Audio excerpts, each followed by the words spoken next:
Hi, my name is Nathan, and this is my story. And it really begins with me growing up in church. My parents are both faithful church attendees and devout Christians. And so as I was born, I was just raised in church. And so coming to know Jesus as a real person and really having died and rising again 3 days later, it was relatively easy for me to pick up on that and understand that.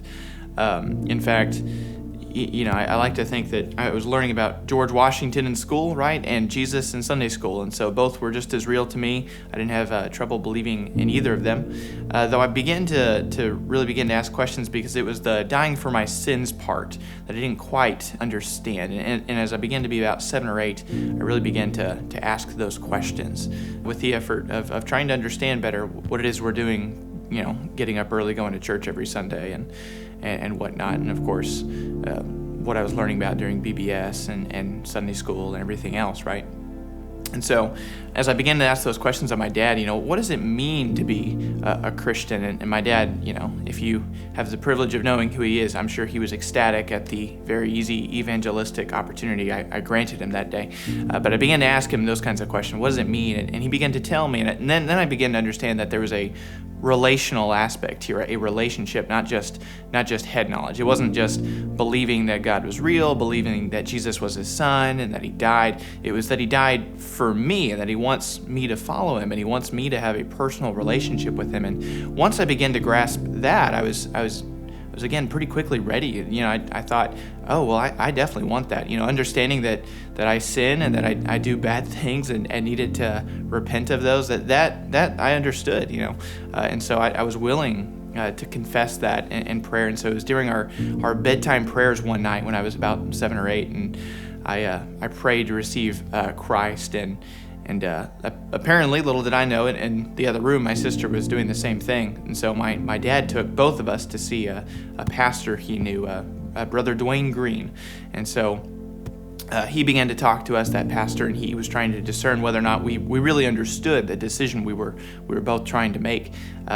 And he, after a few questions, he became convinced that, we did understand that we needed Jesus, and that's what we were asking for. He knew we only had maybe a child's level theology, but that didn't matter. We knew that we wanted Jesus in our lives, and we wanted a relationship with the Lord, and we wanted to follow him.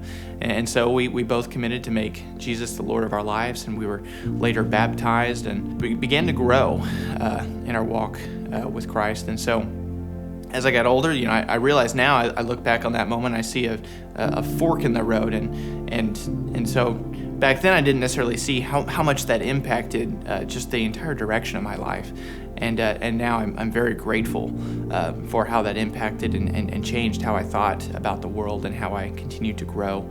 And so as I've gotten older, I eventually did struggle with some doubts about whether or not at that young I truly understood myself.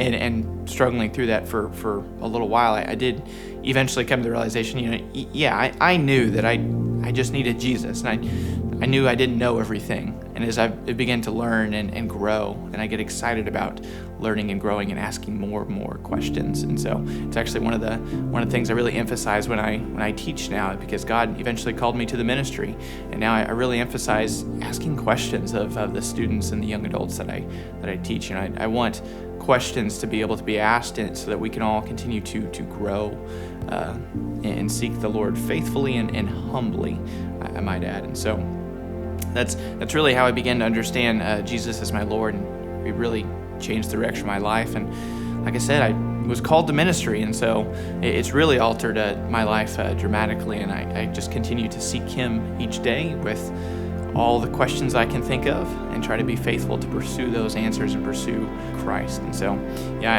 like I said, I really see that as a fork in the road, and my life has not been the same since, and couldn't be happier about that. So my name is Nathan McEndree, and Jesus is my Lord.